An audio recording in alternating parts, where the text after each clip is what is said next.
कहते हैं वो महाकाली का आदेश था मेरे। इसकी क्या शुरुआत में क्या बोलूं आपको। इंसान जब सारी परिस्थितियों से गुजर जाता है तब अंत में वह अध्यात्म के रास्ते को चुनता है, यानी मोह माया से अब निकल चुके हैं। जीवन में हर पड़ाव को झेल लिया है। स्टारडम देखा, अपराध देखा और फिर अब सन्यास का जीवन।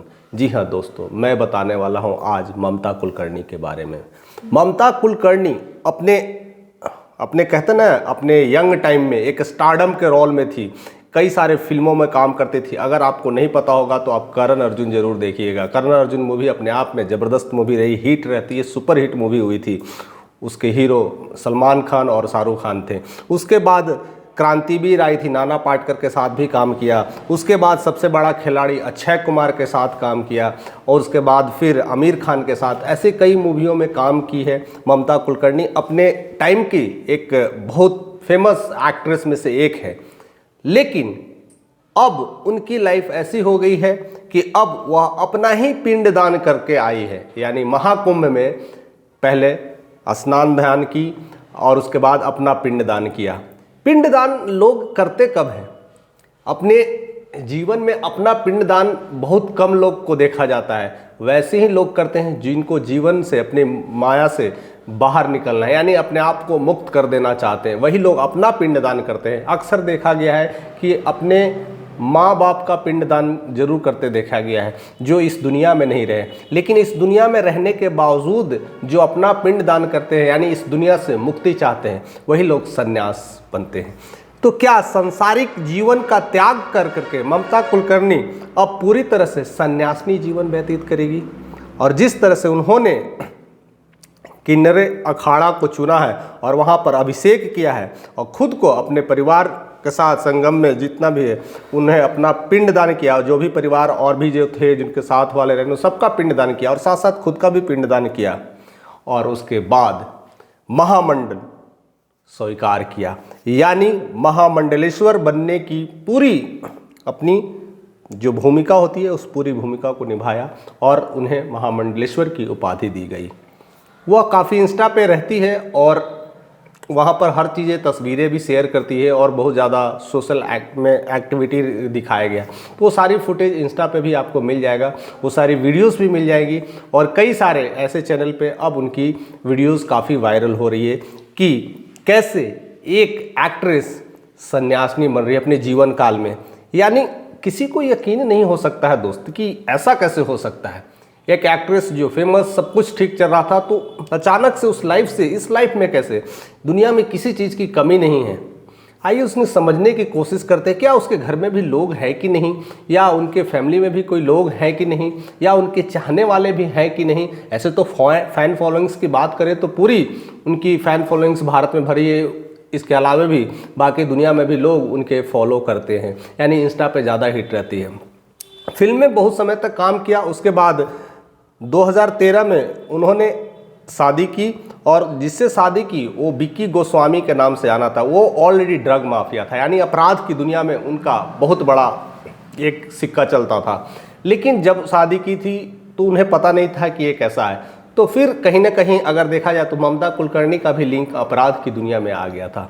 हालांकि कई बार वो अपने मीडिया के साथ बयान करती है कि मैंने शादी नहीं किया बट उनके साथ रिलेशनशिप में रहा है। तो कुल मिलाकर के यह देखा जाता है कि एक एक्ट्रेस फिर आ जाती है इस दुनिया में, अपराध की दुनिया में। उसको लेकर के विक्की जो गोस्वामी है उनको ड्रग माफिया के रूप में जेल भी हुआ है। इसको लेकर के कहीं ना कहीं ममता कुलकर्णी पर भी वो केस लगा था, वो मामला जब्त हुआ था। यानी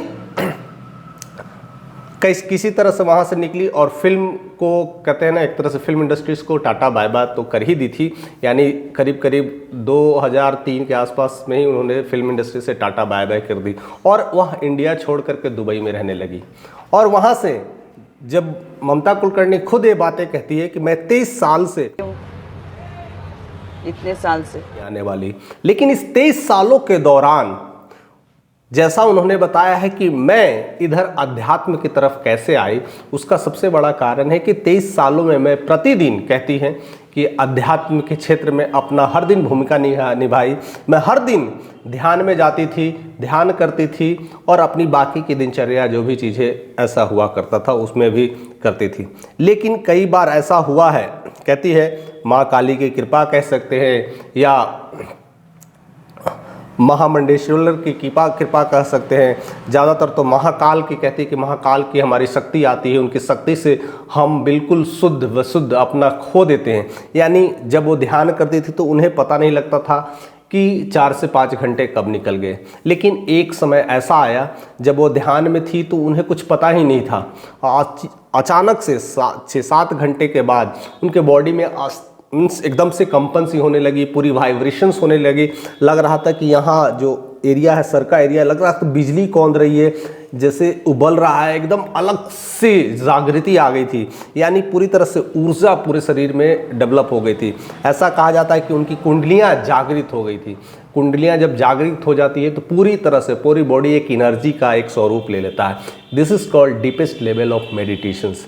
तो शायद उस लेवल तक उन्होंने टच किया और उस चीज़ों को समझा और कहीं ना कहीं उनके विचार में यह आया कि अब बस यही ज़िंदगी जीना है, यही ज़िंदगी सबसे बेहतरीन ज़िंदगी है। और तब उन्होंने इस रास्ते को चुना और महाकुंभ में, इससे पहले वो बताते थे कि 12 साल पहले भी मैंने आई थी और महाकुंभ में स्नान किया था। इस बार का स्नान बिल्कुल अलग है और उन्होंने पिंड दान किया, अपने परिवारजनों का भी पिंड दान किया जो लोग जीवित नहीं हैं। ऐसे बताया जाता है कि उनके परिवार में उनकी 2 बहन हैं, मिथिला और मिनाली है।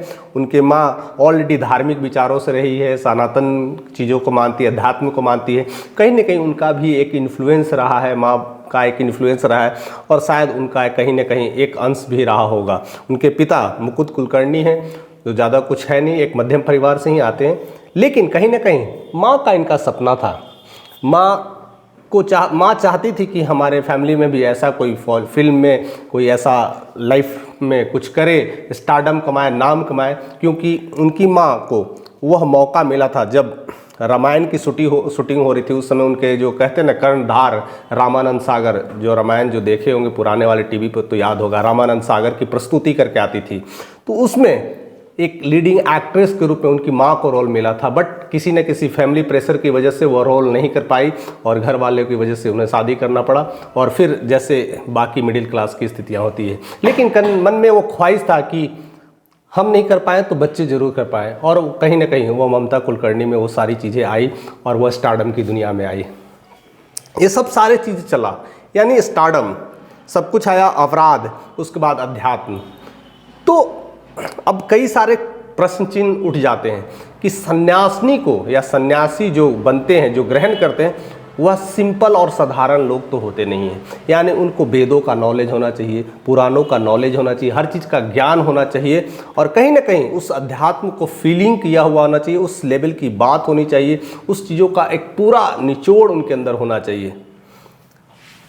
अभी इतना तो क्लियर नहीं है कि रियली में उनको सारा अध्यात्म का ज्ञान है कि नहीं, सारे वेद का, सारे शास्त्रों का, सारे पुराणों का ज्ञान है कि नहीं, ये क्लैरिटी नहीं है। शायद हो भी सकता है, लेकिन कुछ बातें लेकर के कहती है कि उनकी कुंडली जो है जागृत हो गई है। तो कई लोग उनके लेकर के पक्ष में भी बात बोल सकते हैं और कुछ विपक्ष में भी बात बोलेंगे। और पक्ष में बोलने वाले लोग यही कहेंगे कि जैसे स्टारडम लाइफ था, उसके बाद जैसे विक्की से जब शादी हुई थी, विक्की गोस्वामी से शादी हुई थी तो अपराध की दुनिया में आई, कई सारे ड्रग माफिया के रोल में उनका नाम आया था, कहीं ना कहीं उनको जेल हुआ था और उसको लेकर के कई सारी केस चला था। उसके बाद उन्होंने बॉम्बे में रहना छोड़ दिया, यानी इंडिया को ही छोड़ दिया था। तो कहीं ना कहीं अपनी पापों के प्रायश्चित करने के लिए भी आई है। हो सकता है महाकुंभ में डुबकी लगा करके अपनी सारी पाप को धोने के लिए आई है और फिर से इंडिया में एक नई शुरुआत करने वाली है। यानी अपना जो नाम है ममता कुलकर्णी, उसको पूरी तरह से गंगा में बहा करके वह उन्होंने महामंडलेश्वर को बनने के लिए ठाना और कहीं ना कहीं अपना जो नया नाम श्री यामिकी ममता नंदगिरी रखा है। यानी पूरी तरह से जो ममता कुलकर्णी का जो ओरिजिनल नाम था उसको पूरी तरह से ख़त्म कर दी और एक नया नाम ममता नंदगिरी रखा। यानी एक नई शुरुआत करने वाली है, या फिर ऐसा हो सकता है कुछ लोग ऐसे कहेंगे कि नहीं, हर दुनिया इंसान जब जी लेता है तो अंत में समझ में नहीं आता कि क्या करे, तो एक अध्यात्म की दुनिया चुनते हैं लोग, क्योंकि अंत में तो दुनिया में तो रहना ही है। लेकिन एक और बात निकल करके आ रही है कि उन्होंने किन्नर अखाड़े को क्यों ज्वाइन किया। तो किन्नर अखाड़े को लेकर के इसलिए आती है बातें कि किन्नर अखाड़ा ऐसे तो देखा जाए तो भारत में 13-14 अखाड़े हैं, लेकिन किन्नर अखाड़ा का एक गुण ऐसा है कि उसमें लोग ज्वाइन करते हैं तो भौतिक जीवन में भी आप जी सकते हैं और सन्यासी जीवन भी जी सकते हैं। तो एक कारण है। दूसरा यानी आप भौतिक जब चाहते हैं तो मेडिटेशंस में, अध्यात्म की दुनिया में रह सकते हैं, संन्यास की दुनिया में रह सकते हैं। अगर मन करे तो आप ऑफिस भी जा सकते हैं, पब भी जा सकते हैं। ये सब सारी चीज़ें फैसिलिटी है। तो एक भौतिक लाइफ और वैराग्य लाइफ का कहते ना एक सम्मिश्रण है।